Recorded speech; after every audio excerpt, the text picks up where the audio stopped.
Well, that's a loaded question.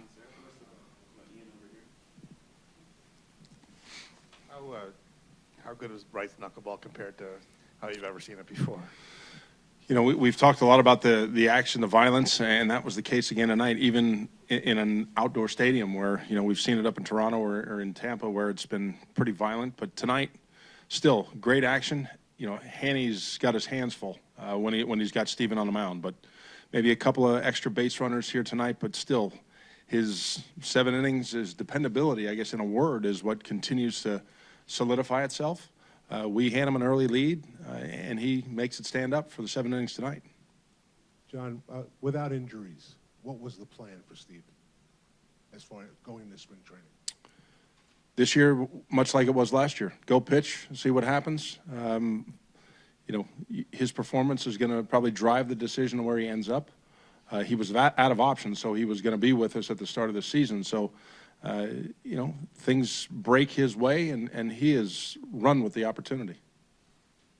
John, just the dugout's reaction to Joy going off the phone.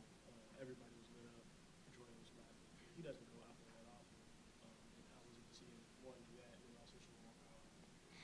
You know, I think over the past week, Petey's opposite field approach has been so productive for him. It's been extra base hits tonight. Yeah, he keeps one fair off the pole for the grand slam. But I think you can say that for a number of our hitters. We've used the whole field very effectively, and that was the case again tonight, and Petey stays inside it. And, you know, I think he might have even been screaming pesky ball on his way around first base, and lo and behold, he clips it. So the 4 runs, anytime you get a 4 spot in an inning, it's a big lift. But a big night by both he and David offensively. Just great to see the swings they're taking. You know, you're always kind of wondering where that's going to end up. It's one of the more exciting spots of any stadium, you know, that we play in. We've seen it against us a couple of times earlier, you know, against Baltimore, and Hardy snuck a couple in around it. But tonight, it's good to see one go our way.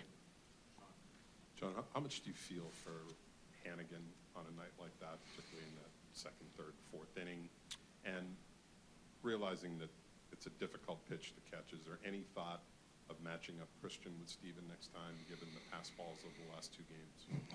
You know, we're still in a spot where Christian's not going to catch every day. So you're still trying to get the best combinations or the one that's most familiar.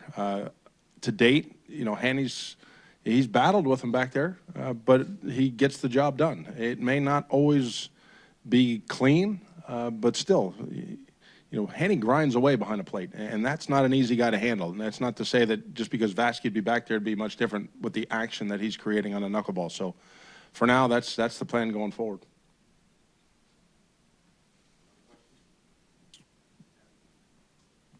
I know this is an old one, but industry-wide, what prevents more knuckleballs being developed? Is it more institutional, or is it just the arms aren't there?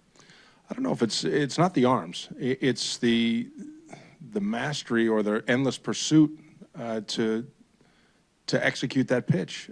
You know, so many times you see a position change or a pitcher that maybe has exhausted his opportunities, you know, convert to the knuckleball. And then I think you need an organization that embraces it. You know, Tim Wakefield certainly has paved the way for Steven Wright to continue to provide opportunities. It was a great get by John Lombardo, our scout, that identified him when he was with the Indians, and we acquired him for Lars Anderson, I believe, was the trade a number of years ago.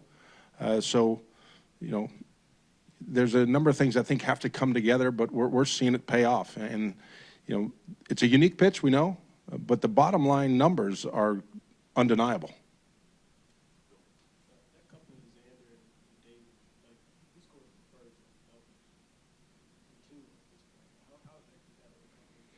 Well, it's real effective.